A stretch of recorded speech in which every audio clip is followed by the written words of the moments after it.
ভারতের উচিত এই মুহূর্তে রংপুর ডিভিশনকে দখল করে ভারতের সঙ্গে জুড়ে নেওয়া।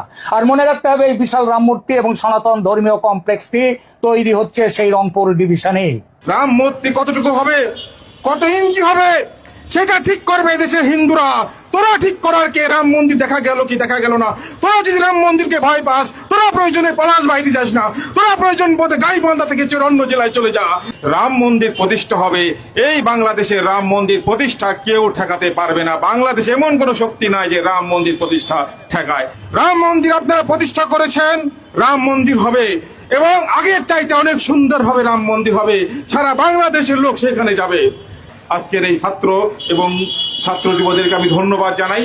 অল্প সময়ের মধ্যে একটি প্রতিবাদ তারা করেছে, প্রতিবাদের সূচনা তারা আজকে করেছে এবং ঘোষণা দিয়েছে যতদিন পর্যন্ত পলাশবাড়ীতে রাম মন্দির নির্মাণ না হবে ততদিন পর্যন্ত এই ছাত্র জনতা সারা বাংলাদেশে আন্দোলন করবে।